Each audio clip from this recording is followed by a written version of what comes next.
The roar of the F-22's engines shook the morning sky.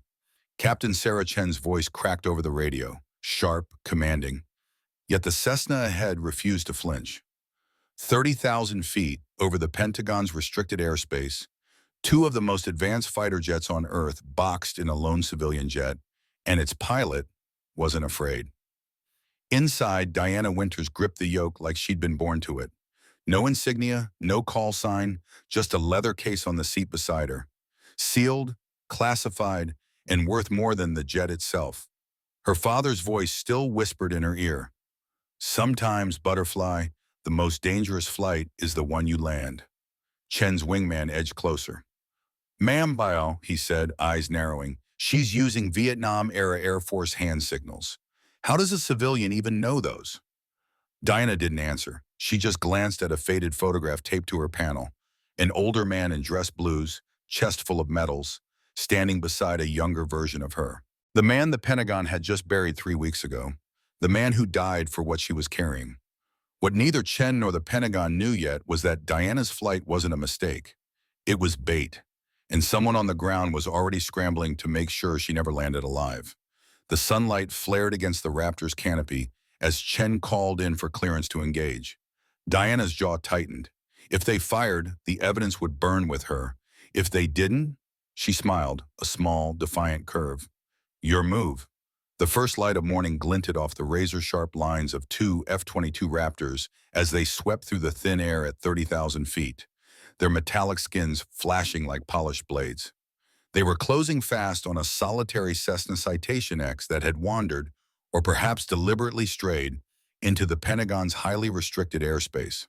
Down below in the control rooms, the daily calm had been abruptly shattered by the arrival of an intruder who seemed to know exactly where she was going and exactly what she was doing. Unidentified aircraft, you have entered restricted airspace. Respond immediately. The voice belonged to Captain Sarah Chen, her tone crisp and commanding, a voice that had the full weight of the United States Air Force behind it. But if the pilot of the private jet heard her, she gave no sign. The Cessna kept its course steady, unwavering. Off Chen's wing, Lieutenant James Foster eased his own Raptor closer, so close that sunlight flickered off the curve of the Cessna's windshield. He could now make out the figure inside, just one occupant. Base, this is Raptor 1, he reported over the comms. Visual confirmation, single pilot, civilian clothing, female. No visible signs of distress. Chen narrowed her eyes behind her visor, studying the other aircraft. The woman inside adjusted her heading with the smooth confidence of someone who had been flying for years, perhaps decades. She wore a black flight suit stripped of any insignia, but her movements spoke of long, disciplined training. Beside her, secured in a leather briefcase, sat a red-marked envelope stamped classified, its contents, by every measure, worth far more than the jet she was flying. Final warning, Chen said into her mic, her voice sharp enough to cut through the morning air. Divert to Andrews Air Force Base immediately, or we will be forced to take defensive action. Still, the Cessna's pilot gave no verbal reply. She calmly checked her instruments, her hands steady, her posture relaxed, as if being flanked by the two most advanced fighter aircraft in existence was an inconvenience, not a threat. Foster's voice broke the silence again. Ma'am, she's making hand signals. A pause followed by an edge of disbelief. Those are Vietnam-era Air Force signals. How the hell would a civilian know those? The Cessna dipped a fraction to the left and leveled out, maintaining its heading toward Washington. Inside, the pilot, Diana Winters, let her hand drift toward a small photograph taped to the panel. In it, an older man in Air Force dress blues stood tall, his chest a field of medals, his expression proud. Beside him stood a much younger Diana, her smile unguarded, her eyes bright. Base, the target is maintaining course, Chen said. Request permission to initiate forced landing procedures. Her finger hovered over her controls. Something about this felt wrong. The flight wasn't erratic. It wasn't aggressive. Every move was deliberate, measured, like someone playing for time. The sun caught a glint of metal inside the cockpit as the mysterious woman finally reached for her radio. 23 minutes of unbroken silence were about to end. And when it did, the neat boundaries of this intercept, and perhaps of the Pentagon itself, would not hold. But for now, high above the waking city, two F-22 Raptors and a lone Cessna performed their dangerous silent ballet, while on the ground, calls were already racing up the chain of command to the highest offices in government. The tires of the Citation X kissed the tarmac back at Andrews with flawless precision, a landing so smooth it seemed calculated to mock her pursuers. Almost immediately, 6 military police vehicles surged into position, forming a perfect semicircle around the jet. Their sirens washed the fog in alternating flashes of red and blue. "Shut down your engines and exit the aircraft with your hands visible," boomed the base security commander through a megaphone. Behind the barricade of vehicles, 24 armed personnel stood with weapons leveled at the Cessna's door. Inside, Diana took a deep breath. The classified envelope was no longer in the briefcase. It was zipped inside her flight suit, resting over her heart. Her father's voice came to her as if he were sitting beside her. "Sometimes, Butterfly, the most dangerous part isn't the fight in the air. It's when you're on the ground, and there's nowhere left to fly." The cabin door hissed open. Diana stepped out slowly, hands high, moving with the composure of someone who had expected this exact moment. The sunlight caught her features. Striking green eyes, a jawline cut from the same stone as her father's, a presence that commanded attention. "Identify yourself," the commander barked. "I'm Diana Winters," she said clearly, her voice carrying across the tarmac. "Daughter of Secretary James Winters." A ripple moved through the assembled troops, the name striking chords of recognition and respect. Then she added, just as steadily, "And I have evidence of treason at the highest levels of our government." Colonel Richards, the base commander, had been striding toward the aircraft. He froze mid-step, the color draining from his face as if he had seen a ghost. Slowly, every rifle dipped, not much, but enough to betray instinctive respect for a name that had shaped the Pentagon's corridors for decades.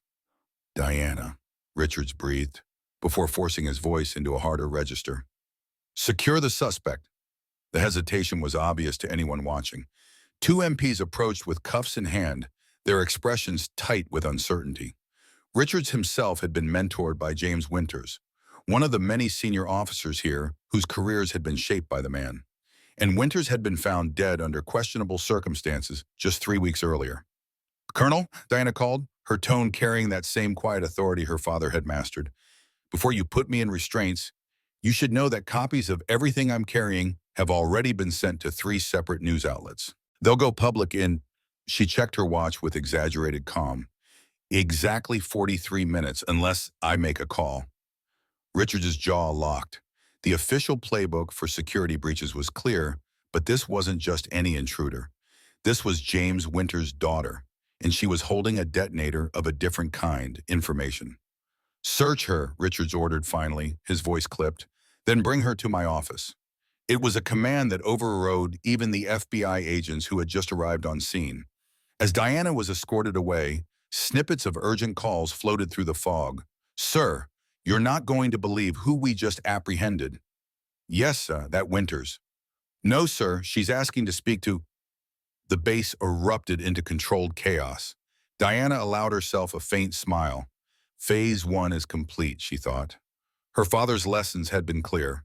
Sometimes the surest way into the fortress is to let them carry you inside themselves. Far away in Diana Winters' penthouse apartment, the front door lock gave way with a muted click at precisely 3:17 a.m. A 12-man FBI team, led by Special Agent Marcus Torres, slipped into the darkness.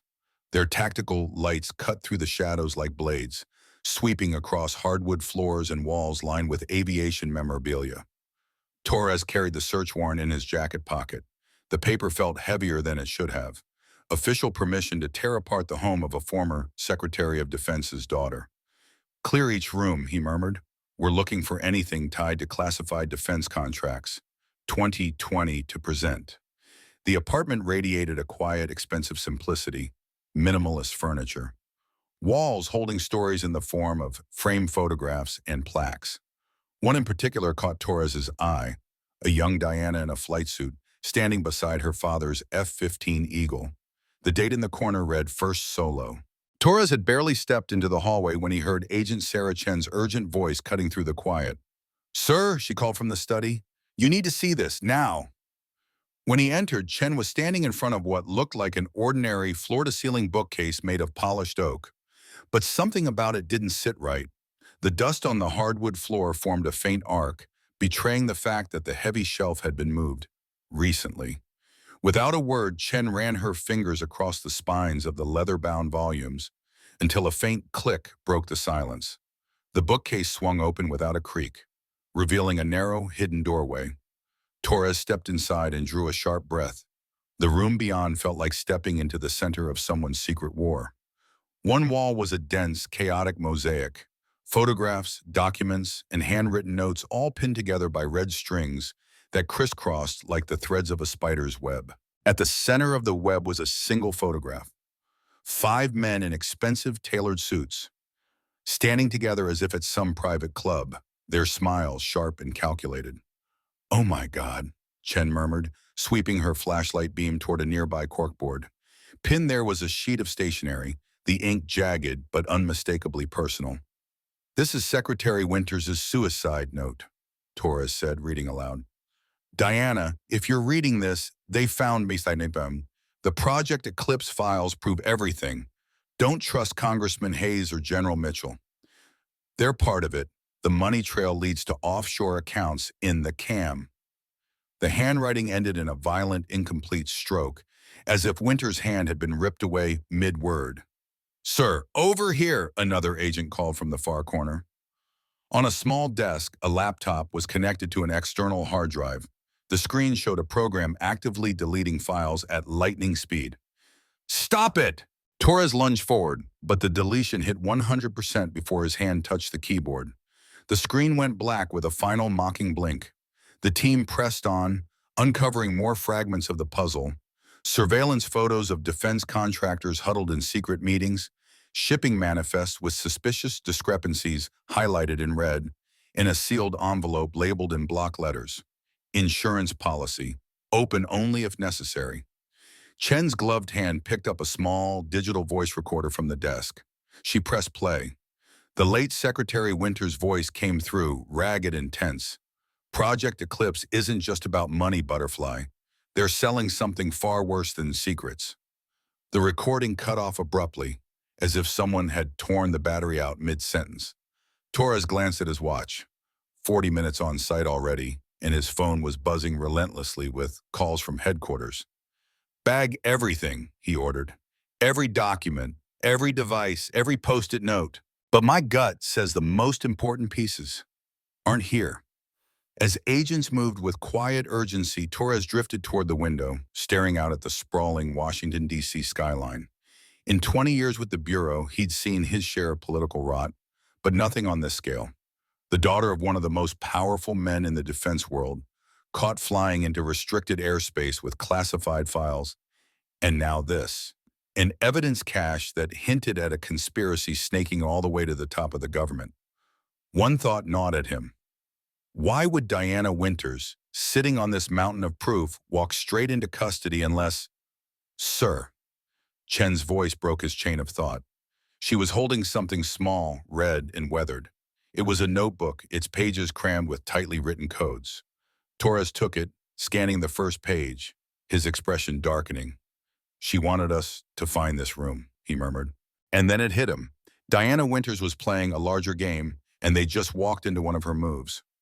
The raid continued into the first light of dawn, but the sense lingered that the real heart of the matter, whatever it was, remained hidden.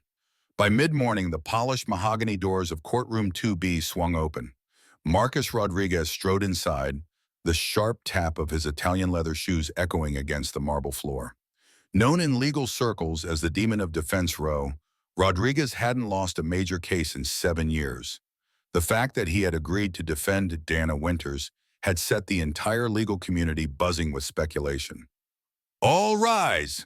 The bailiff's voice boomed over the packed room. Judge Harrison Blackwood, a former military judge with a reputation for iron discipline, took his seat at the bench. Rodriguez sat beside Diana, who was a picture of composure in a Navy suit that carried the same quiet authority as her late father's military uniform.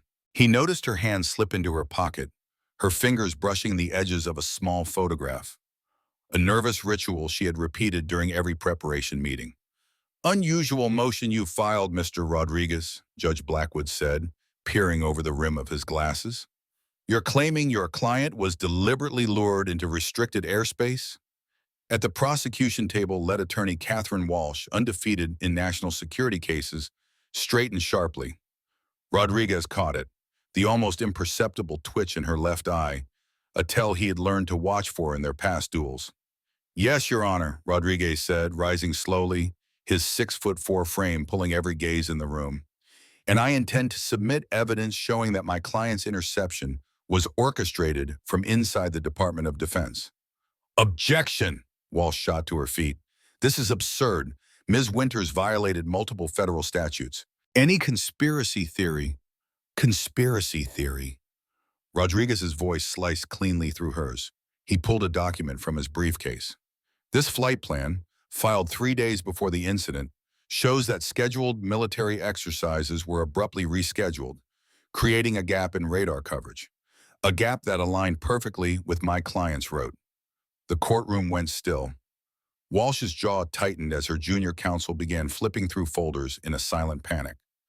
"And furthermore," Rodriguez continued, approaching the bench with a second document, "this internal memo makes it clear that F-22s were specifically ordered to intercept any aircraft in that corridor during a precise 20-minute window.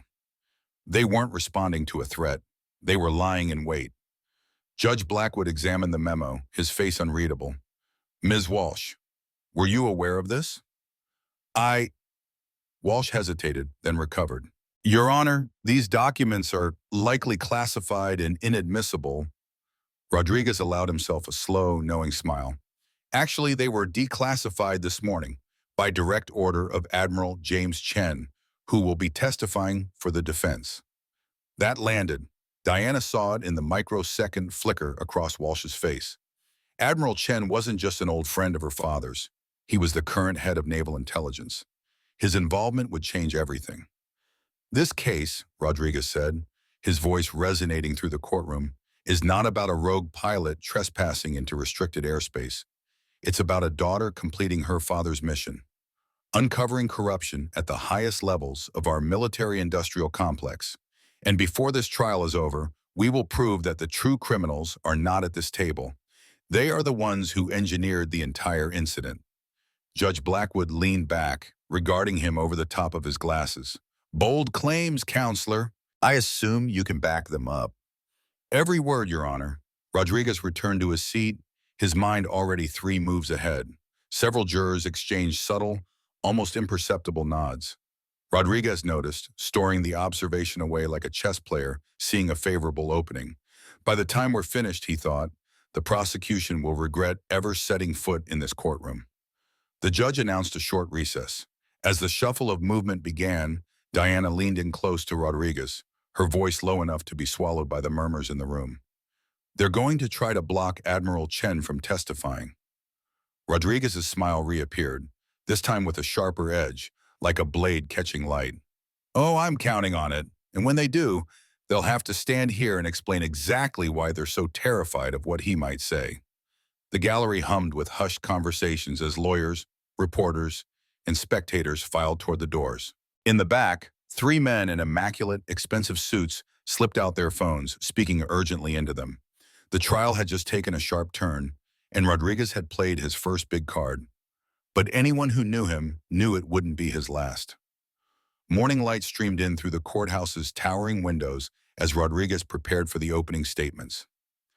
Every seat in the gallery was full, journalists with notepads poised, military officials with clipped expressions, and curious citizens leaning forward with quiet anticipation.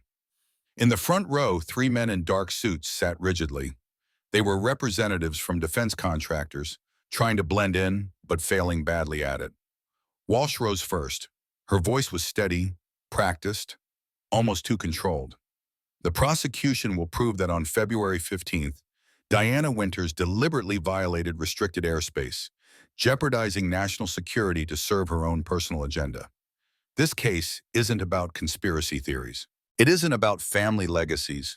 It's about the law and how someone thought her last name put her above it. Rodriguez listened without interrupting, hands folded, eyes on the jury. He saw how a few of them shifted in their seats at Walsh's dismissive tone. When he finally stood, the room's atmosphere tightened. 23 days ago, he began softly, forcing the jurors to lean in. Secretary James Winters was found dead in his study. The official report says it was a heart attack. He paused, letting the silence grow heavy, which was remarkably convenient, considering what he had just discovered. Objection, Walsh shot to her feet. Relevance, Your Honor. Motive and intent, Rodriguez replied smoothly, meeting Judge Blackwood's eyes. Proceed, the judge said after a measured pause. Rodriguez stepped closer to the jury box and pulled an old, scuffed voice recorder from his jacket pocket. This was found clutched in Secretary Winters' hand. The prosecution didn't bring it up because they were hoping we wouldn't find out it existed. He pressed play. A strained but steady voice filled the room. James Winters' voice. Diana, Butterfly, if you're hearing this, I'm already dead. Project Eclipse isn't what they claim it is. The contracts, the tests, the billions gone. It's all connected. They're not just stealing money. They're selling our country's future. The proof is in the red files. Trust no one, except Chen. And remember what I taught you about the Eagle's Gambit. The recording cut off abruptly. Several jurors flinched. That message, Rodriguez continued, his tone grave, was recorded 17 minutes before Secretary Winters supposedly died of a heart attack. That same night, he uncovered evidence that 5 defense contractors had created phantom projects, ghost programs, stealing billions in taxpayer dollars while selling classified technology to foreign powers. He clicked a remote, projecting a document onto the courtroom screen. This is a $3 billion bank transfer from last year. The stated purpose? Project Eclipse, a classified weapons system. A second click. But Project Eclipse doesn't exist. The money disappeared into offshore accounts. Walsh was already standing. Your Honor, these allegations rely on documents my client possessed when she was intercepted. Rodriguez cut her off. Documents the prosecution has been very careful not to mention. Documents her father died trying to bring to light. He turned toward Diana. She sat upright, her shoulders squared in the unmistakable posture of a military upbringing. Diana Winters didn't fly into restricted airspace for the thrill of it. She was continuing her father's mission, exposing a conspiracy that has cost this nation billions of dollars and far more in American lives. The prosecution wants you to see a spoiled daughter abusing her privilege. I will show you a patriot, finishing the work her father gave his life for. And by the time this trial is over, you'll understand why some people were desperate to shoot her down before she could land. The gallery erupted into whispers. One of the suited men in the front row slipped out the side door, phone already to his ear. Judge Blackwood slammed his gavel. Mr. Rodriguez, these are serious accusations. Yes, Your Honor, Rodriguez said evenly, and we have the evidence to back up every word, starting with our first witness, Admiral James Chen. He received a very interesting phone call the night Secretary Winters died. At the prosecution's table, Walsh's team huddled in a quick, tense discussion. Diana sat motionless, her father's voice echoing in her mind. In chess, Butterfly, the opening moves matter. But it's what you keep hidden that wins the game.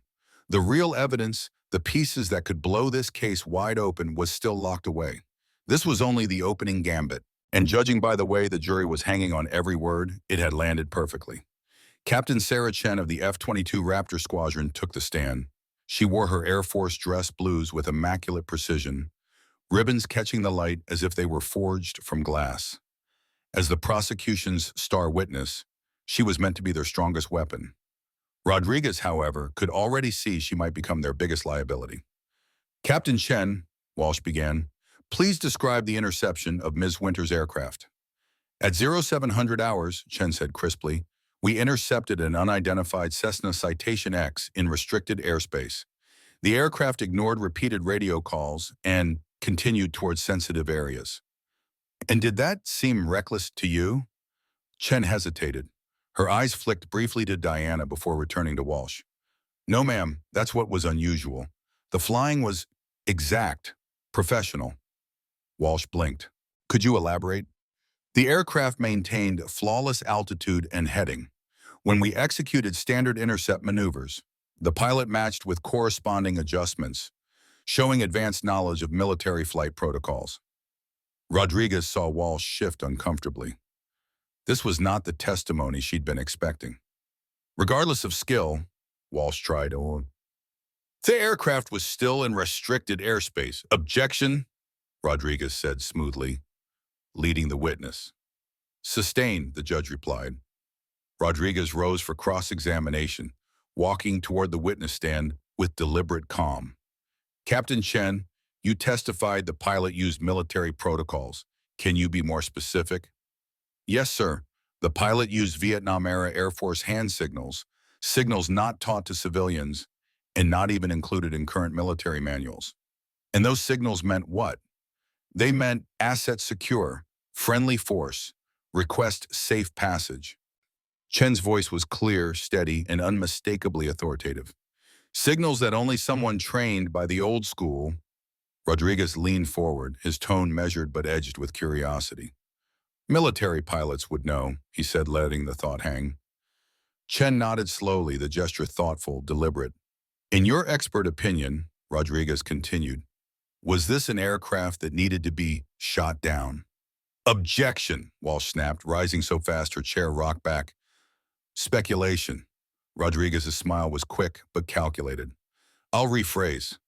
Captain, did you believe the aircraft posed an immediate threat? Chen straightened in his seat, shoulders squared. No, sir. The pilot deliberately avoided populated areas, kept a safe distance from all sensitive installations, and displayed what we call cooperative antagonism. That's when someone technically violates the rules, but in a way that shows careful restraint, like a pilot who knows they'll be intercepted, but takes pains to make sure no one gets hurt. He paused just long enough for the jurors to absorb the phrasing. Exactly that, sir. Rodriguez reached for a weathered binder, setting it on the witness stand with quiet ceremony. Captain, would you please read the highlighted passage from this 1975 Air Force training manual? Chen took the manual, his eyes narrowing as he scanned the section. The Eagle's Gambit, a defensive maneuver allowing for a controlled interception when diplomatic channels have been compromised. He hesitated, glancing up. This is from the classified section. Rodriguez's voice softened. The same maneuver Miss Winters executed that morning? Yes, sir, perfectly. Rodriguez turned toward the jury. And who authored that section, Captain? Then Major James Winters, sir, the defendant's father. A ripple moved through the courtroom. Diana's fingers found the small silver wings pinned to her lapel. Her father's first Air Force wings, worn now as both armor and memory. One last question, Rodriguez said. When you learned the pilot's identity, what was your squadron commander's reaction? Walsh shot up again. Objection, hearsay. Rodriguez countered without missing a beat. It goes directly to established military recognition of the Winters family's service, Your Honor. I'll allow it, Judge Blackwood ruled. Chen's reply was clear, almost reverent. Our commander said, a Winters wouldn't fly this mission without a damn good reason. As Chen stepped down, Rodriguez noticed more than one juror nodding. The prosecution had aimed to paint Diana Winters as a reckless thrill-seeker. Instead, their own witness had portrayed her as a disciplined pilot executing a precise strategic maneuver. During the recess, Walsh's team huddled in tight formation, their voices urgent. They'd lost this round, and Rodriguez knew it. He also knew their next scheduled witness, Lieutenant Foster, Chen's wingman, would only strengthen Diana's case. Leaning toward his co-counsel, he murmured, they'll try to block Foster's testimony. He watched Walsh leave the courtroom with her phone pressed to her ear, moving fast. Yes, he said quietly, and that's exactly what we want. Because sometimes the testimony they fight hardest to suppress is the one that does the most damage. James Winters had taught his daughter more than flying. He'd taught her strategy. When Thomas Chen entered the courtroom, it was as though a shadow from another era had crossed the threshold. His silver hair, sharp eyes, and upright bearing drew attention instantly, even with two federal marshals flanking him. Getting him here had cost Rodriguez 3 political favors and one very carefully worded subpoena. Mr. Chen, Rodriguez began, When did Secretary Winters first approach you about creating a dead man's switch? The prosecution table erupted in protest. Objection! Rodriguez cut in, his voice calm but insistent. Your Honor, this line of questioning goes to the very core of the defense and directly explains why my client was carrying classified documents that day. Judge Blackwood studied him for a long beat before nodding. I'll allow it, but tread carefully, counselor. Chen spoke with the gravity of a man who had carried dangerous truths for decades. James came to me in December. Said he'd found something that would get him killed. He wanted insurance. And what did you create for him? A digital failsafe. If he didn't enter a code every 24 hours, key files would automatically be sent to designated individuals. His daughter was one of them. Walsh shot to her feet. Your Honor, this witness was dismissed from the CIA for misconduct. Chen's eyes hardened. I was dismissed for refusing to bury evidence of defense contractor fraud, the same fraud James uncovered. The courtroom fell into a tense silence. Rodriguez let the weight of that hang before continuing. Please explain how the system worked. The files were encrypted and split into segments. Diana received one part, other parts went to journalists and trusted military officials. Only by working together could they reassemble the complete evidence. Evidence of what, exactly? Project Eclipse, Chen said, his tone colder now. It wasn't just about stolen money. They were selling classified weapons designs to foreign powers, testing experimental technology on unwitting soldiers. Objection, Walsh barked. This is classified information. Not anymore, Chen replied evenly, producing a folded document. This declassification order was signed this morning by 3 separate oversight committees. Rodriguez caught the flicker of surprise on Walsh's face. She hadn't known.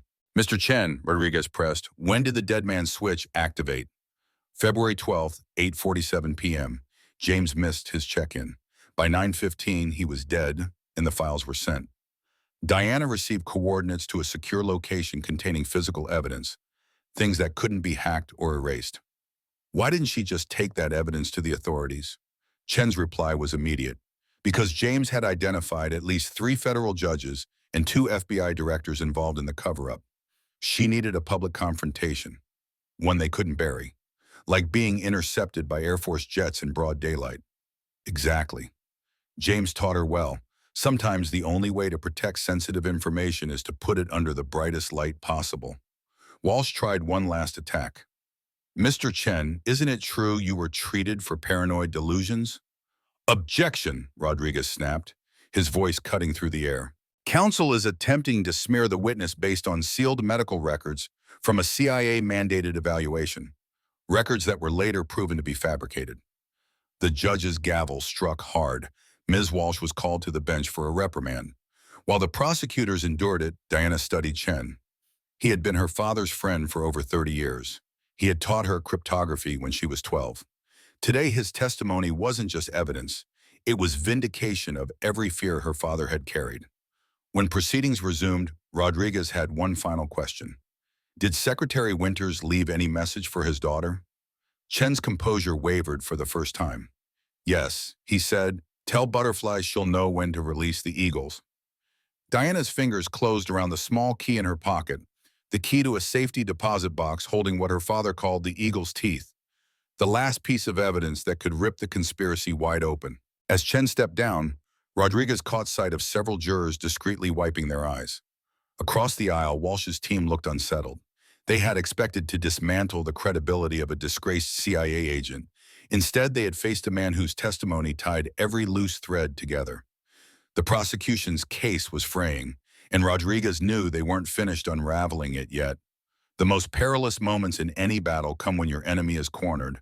Desperation can make them reckless. And judging by the flurry of urgent calls being made from the gallery, it was clear that some very powerful people were now teetering on that edge. The atmosphere in the courtroom shifted like a sudden change in weather. Judge Blackwood's gavel struck once, sharp and final, and he ordered the room cleared for a closed session. Only those deemed essential remained: the jury, the legal teams, and 3 high-ranking military officials who had been specially cleared for this segment of the trial. Diana sat very still as armed federal marshals moved into position and locked the heavy wooden doors. The sound of the bolts sliding home sent a shiver through her. Her father's voice, calm and certain, rose in her mind as though he were sitting beside her. The most dangerous documents aren't the ones stamped top secret, Butterfly. They're the ones they pretend don't exist. At the prosecution's table, Rodriguez snapped open a steel briefcase, the very one Diana had carried on her flight to Washington. He stood, his tone measured. Your Honor, what we're about to present requires the highest level of security clearance. These documents show— Stop! The interruption cut through the air like a blade. From the gallery, a tall man in a tailored dark suit stood, his presence commanding. I'm Richard Keller, National Security Counsel, he said. This evidence cannot be presented. Rodriguez didn't flinch. A thin smile touched his lips. Actually, Mr. Keller, it can. Executive Order 13928, signed by Secretary Winters before his death, explicitly declassified these materials in the event of his death under suspicious circumstances. Keller's jaw tightened. That order was rescinded. After his death, Rodriguez finished for him, which means the declassification had already taken effect. Judge Blackwood, himself a Vietnam veteran, leaned forward. His lined face was unreadable as he examined the executive order in his hands. After a long pause, he nodded once. The documents will be admitted. What followed was 3 relentless hours of revelation, each detail more devastating than the last. Rodriguez laid out the evidence with the precision of a surgeon. He began with the financial records. Project Eclipse, the prosecution revealed, had consumed $7 billion of taxpayer money, ostensibly to develop a revolutionary missile defense system. But the technical specifications told another story, one that defied possibility. Rodriguez projected the schematics onto a screen for all to see. These designs are deliberately flawed, he explained. They could never work. This wasn't research, it was theft. The jury watched, transfixed, as Rodriguez traced the money's path.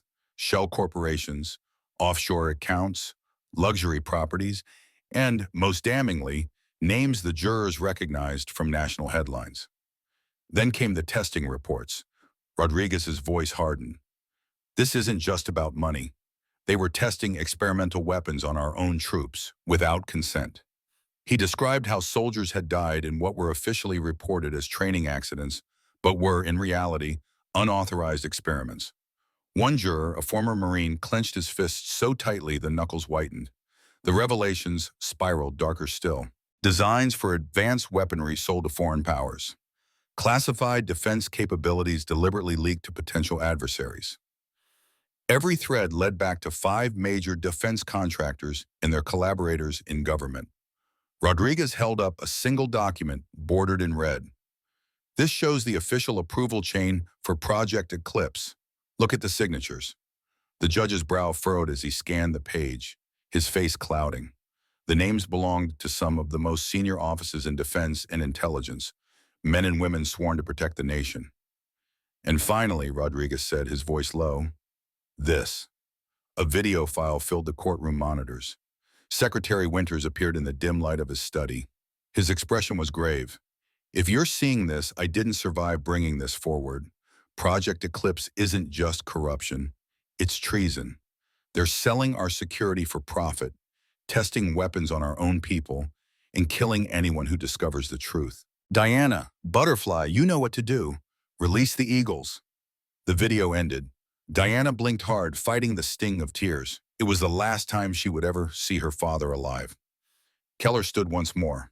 Your Honor, regardless of declassification, these documents pose a threat to national security. No, Mr. Keller. Judge Blackwood's voice was iron. They threaten those who betrayed national security. There's a difference. When the closed session ended, Rodriguez gathered the files with deliberate care. The jurors filed out slowly, their faces etched with the weight of what they had just seen. But Diana noticed something more, something fierce behind their expressions. Resolve. They'll try to seal the record, she whispered to Rodriguez. They can try, he replied, his mouth set in a grim smile. But your father's dead man's switch wasn't just about releasing evidence. It was about ensuring it could never be buried again. Outside, the first waves of calls were already reaching newsrooms across Washington. The Eagles were about to take flight. No amount of bureaucratic maneuvering could cage them now. The truth, as her father had planned, was finally breaking free. The next morning when Diana Winters took the stand, the courtroom was packed. Every seat filled, people standing along the walls.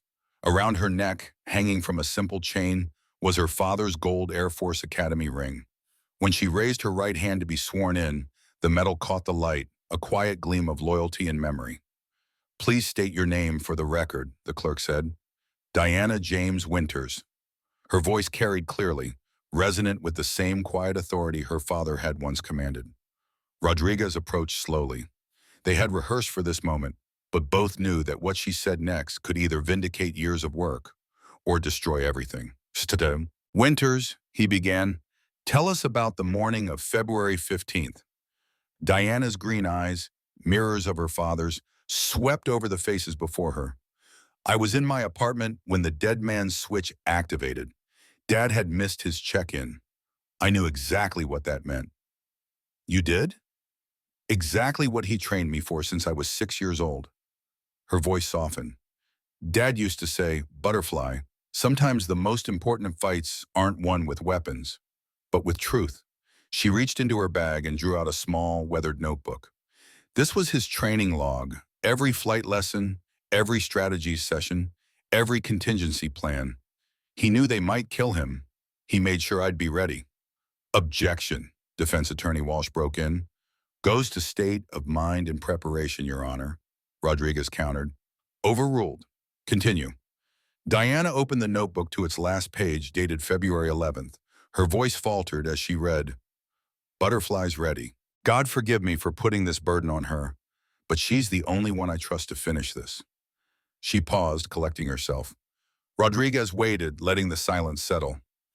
"The next morning," she continued, "I found him in his study. The official report says heart attack, but his laptop was smashed. His files had been ransacked, and in his hand," she pulled out a crumpled note, smoothing it gently before reading, "They're coming. Eclipse goes deeper than we thought. Get to the Eagles. Love you, Butterfly." The jury leaned forward, hanging on every word as Diana recounted the next 3 days, decoding her father's clues, gathering the evidence, and preparing for the flight that would force a public confrontation. "Why not just go to the FBI?" Rodriguez asked. "Dad had already identified corrupt agents in every major agency. We needed something public, something they couldn't cover up." Being intercepted by F-22 Raptors was practically a guaranteed headline maker. That was the whole point. You didn't stumble into restricted airspace by accident. You went in on purpose. "Yes," Dinah admitted evenly, her voice steady, "but I picked a route that wouldn't endanger anyone. I broadcast old Air Force recognition signals so they'd know I wasn't a threat. Every move followed the protocols my father drilled into me." Rodriguez gave a small, approving nod. "Tell us about finding the Project Eclipse files." Diana's expression shifted. Harder now, sharper. "They were hiding in plain sight. Defense contracts dressed up with impossible technical specifications. Weapons trials that broke every ethical code in the book. Money siphoned away into anonymous, numbered accounts. My father discovered that Project Eclipse wasn't building weapons to protect America. It was auctioning off America's defenses to the highest bidder." Rodriguez leaned forward. "And when you confronted that evidence?" She didn't hesitate. "I did exactly what any soldier's daughter would do. Exactly what my father raised me to do. Stand up and fight." From the prosecution table, Walsh rose for cross-examination, her heels tapping against the polished floor with deliberate menace. "Ms. Winters, isn't it true you've had psychological counseling?" "Yes," Diana said simply. "After my mother died in a car accident, my father always suspected wasn't an accident. And after years of watching him fight a system that was getting soldiers killed for profit, tell me, wouldn't you need counseling too?" The bluntness caught Walsh off guard. Her next question came slower, probing. "You expect us to believe your father trained you from childhood for this moment?" Diana's eyes didn't waver. "Check the flight logs, every weekend, every summer, combat maneuvers, encryption, survival skills. He knew they might kill him. He made sure the truth would survive." Walsh pounced. So you appointed yourself some kind of vigilante? No. Diana's voice rose, carrying through the courtroom like a battle call. I'm a daughter honoring her father's last mission. I'm a citizen protecting her country. I'm a witness to crimes that took better people than me. She reached into her jacket and pulled out a worn photograph she always carried. A 6-year-old girl sitting in the cockpit of her father's F-15, both smiling proudly at the camera. My dad taught me that the sky belongs to the brave. That truth matters more than comfort. That sometimes one person has to risk everything so others can be safe. Her gaze swept across the jury, catching each pair of eyes. I'm not asking you to forgive me for breaking the law. I'm asking you to understand why it had to be done. When she stepped down, Rodriguez noticed several jurors nodding to themselves. Across the aisle, Walsh's team looked rattled. They had expected to paint Diana as an unstable thrill-seeker, hungry for attention. Instead, they had met a daughter who had forged her grief into purpose and her training into justice. And the Eagles were circling now, their shadows about to fall on some of the most powerful people in the country. The courtroom lights dimmed. From the ceiling, a large projection screen descended with a mechanical hum. Security officers double-checked the encrypted feed. Everyone understood.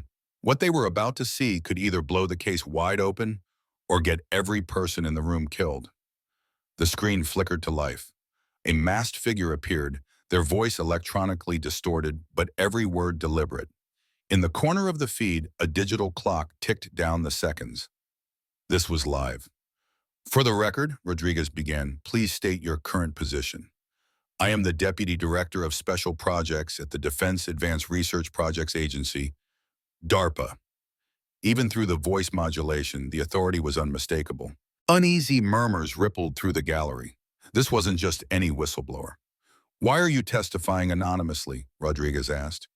Because 3 people who tried to expose Project Eclipse died in accidents last year. I have no desire to be the 4th. Rodriguez's jaw tightened. When did you first notice irregularities in Project Eclipse? July 2023, I began spotting anomalies in the test results, numbers that were too perfect. Then I discovered the hardware didn't match the reported specifications. For the jury's benefit, explain what that means. They were faking weapons tests, reporting perfect performance on systems that didn't even function. Billions spent on phantom technology while selling our real defense capabilities into foreign powers. Walsh shot up. Objection. The witness cannot remain anonymous. Rodriguez cut her off, holding up a document. Executive Order 13929 allows protected testimony in cases involving national security fraud, signed by Secretary Winters before his death. The judge scanned the order, then nodded. Overruled. Proceed. What happened when you reported these discrepancies? Rodriguez asked. My security clearance was revoked. Files vanishing from the system. That's my car's brakes failed on the Beltway, same as Dr. Sarah Chi, who had no connection to Captain Winters, just 3 months earlier. From the defense table, Diana watched the jurors closely. They had heard whispers of Dr. Chi's accident before war, but now the pattern was emerging in sharp relief. Did you know Secretary Winters? Rodriguez continued. Yes, he came to me in January, said he'd uncovered something bigger than fraud. The contractors weren't just stealing money, they were deliberately weakening our defense systems. How? Project Eclipse was supposed to develop next-generation missile defense. Instead, they built back doors into our existing systems and sold access to foreign intelligence services. American soldiers died because our enemies knew exactly where our blind spots were. A stunned silence fell over the courtroom. Even Walsh seemed momentarily lost for words. 2 days before his death, the witness continued, James showed me proof that 5 senior military officials and 3 defense contractors received payments from foreign accounts. The very next day, his security detail was reassigned without explanation. Rodriguez tapped a key and projected another document on the big screen. This payment record? Yes. Notice how the dates align perfectly with compromised military operations. Every time our forces were ambushed, someone got paid. Diana's fingers clenched against the table. Her father had died to bring this truth to light. Why come forward now? Because Diana Winters carried out exactly what her father intended. By forcing this into open court, she's made it impossible to bury. The Eagles' gambit wasn't about provoking an interception. It was about creating a permanent public record. Walsh made one last attempt. Your claims are convenient, but unprovable. The witness didn't flinch. Everything I've said is backed by the files Diana carried that day. Files I helped her father encrypt. Those same files are being decrypted right now by 3 separate oversight committees. The clock in the corner kept counting down. Names, dates, account numbers. As the witness spoke, a few people in the gallery quietly slipped out, already dialing their phones. Rodriguez's voice cut through. Final question. What happens next? It's already happening, the masked figure said. Military intelligence, foreign oversight boards, investigative journalists. Secretary Winters built his dead man's... The masked figure hesitated for just a breath, as if weighing the moment. Her father had lit the fuse, and now his daughter had struck the match that would ignite everything. When the video feed abruptly went dark, the double doors at the side of the courtroom burst open.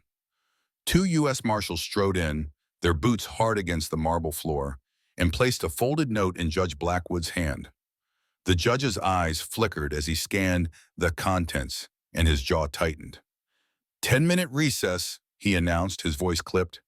He looked over the rim of his glasses. Mr. Rodriguez, Miss Walsh, my chambers. Now. Diana's gaze followed them as they disappeared behind the side door.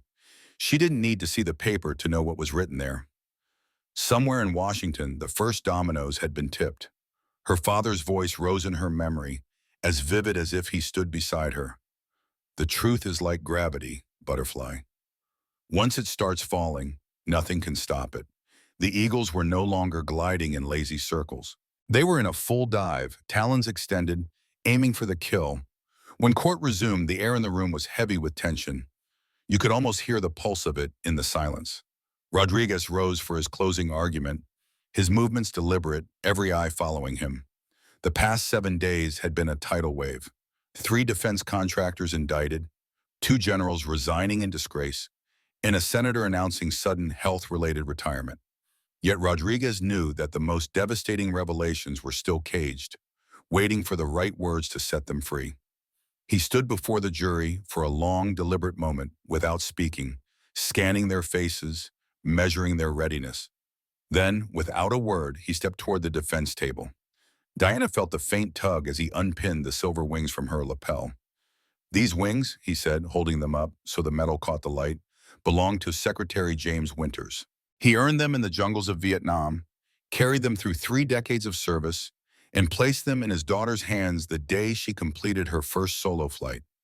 They represent something we've been in danger of losing sight of during this trial. Honor. He began pacing in front of the jury box, his voice low and steady. The prosecution wants you to see a list of broken regulations, of violated protocols. They want you to believe that Diana Winters is nothing more than a reckless criminal who jeopardized national security. But let me show you what real danger to national security looks like. He clicked a remote, and an image flared to life on the courtroom's projection screen. A scorched and twisted wreck in the dust of Afghanistan, the remnants of a military transport. This was Twam, he said, his tone sharpening. 14 American soldiers dead because someone sold the details of their route. Project Eclipse didn't just siphon funds. It traded American lives for profit. Walsh began to rise with an objection, but Rodriguez cut straight through the momentum. The prosecution's own evidence proves that Diana Winters did not merely wander into restricted airspace. She carried out a meticulously planned mission to expose treason at the highest levels of our defense structure. He cued another clip, air traffic control recordings.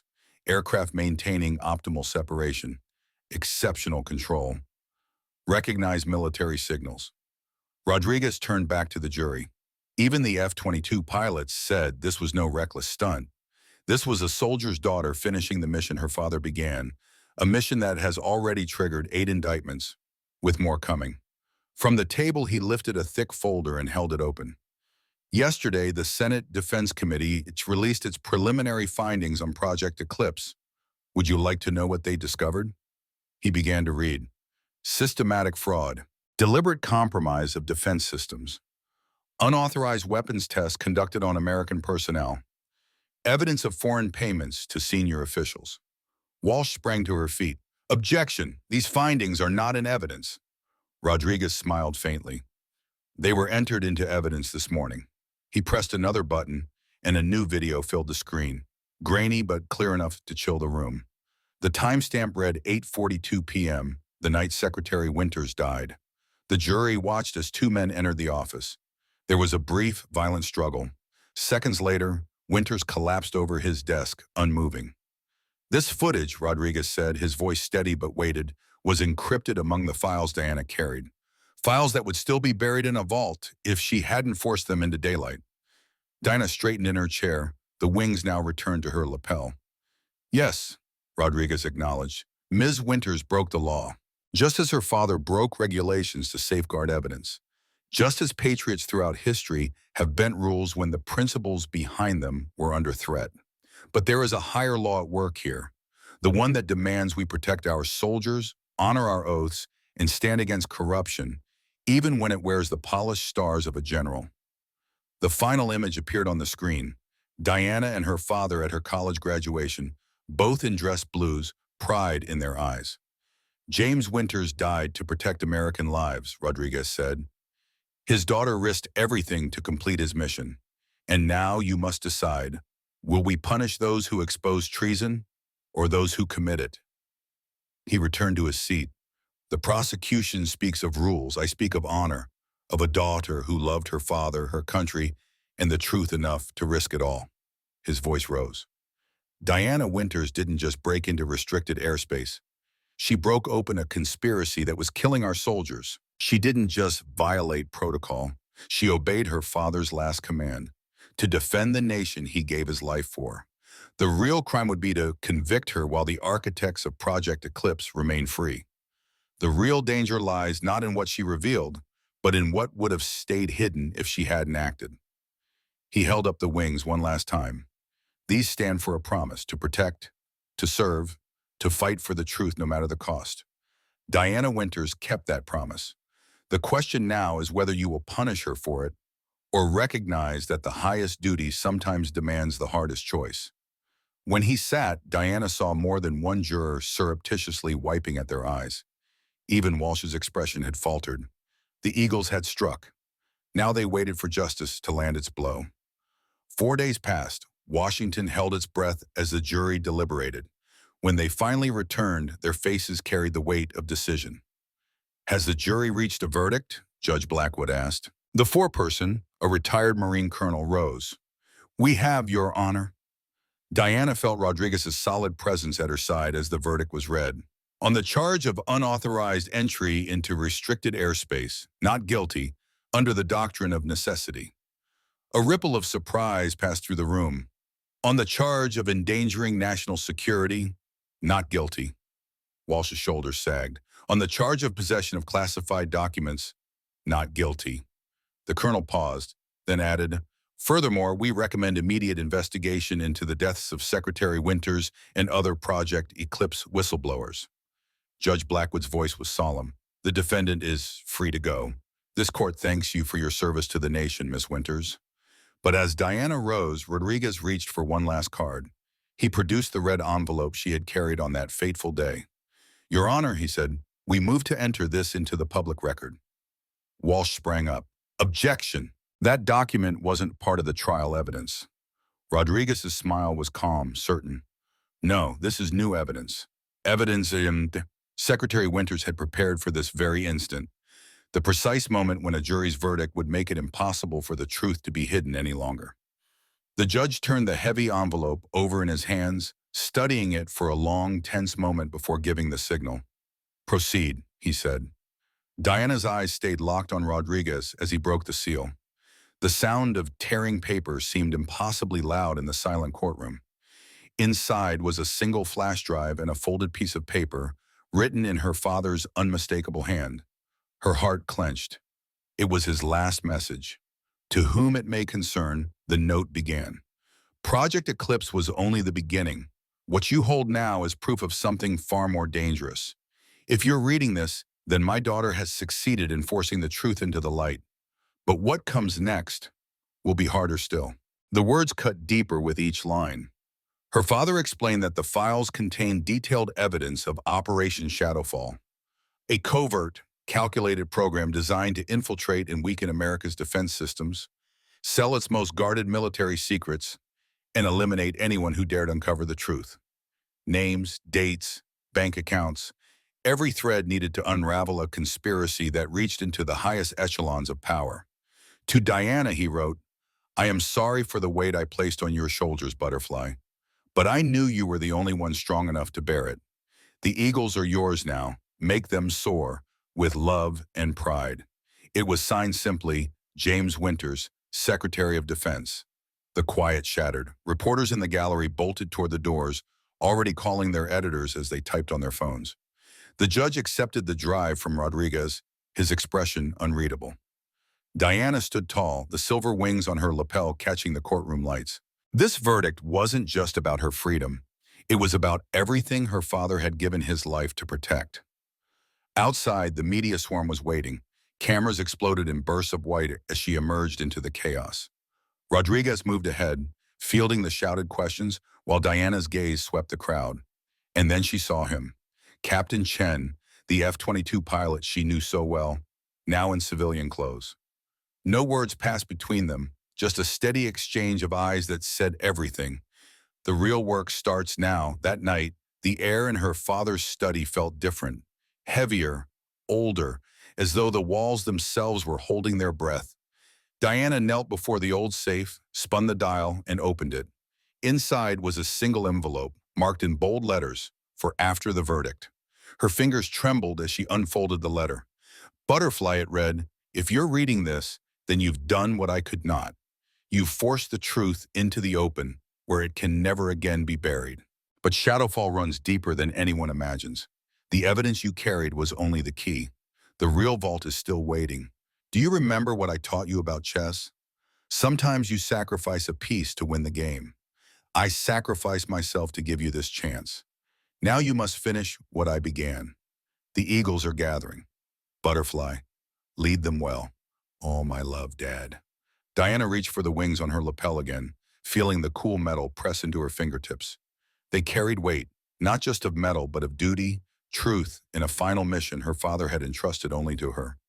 The court had cleared her name, but the battle ahead would be far more dangerous. As night fell over Washington, secure phone lines lit up. Encrypted bursts of data leapt invisibly across the globe. Men and women in positions of extraordinary power began to realize, with growing dread, that Project Eclipse had only been the opening move. The eagles were already in flight, and their shadow was stretching toward even darker secrets. Diana Winters stood at her father's window, the city lights glittering like a field of distant stars. She was no longer merely a daughter seeking justice. She was her father's final weapon, precision forged, aimed at the heart of corruption. Her war was only beginning.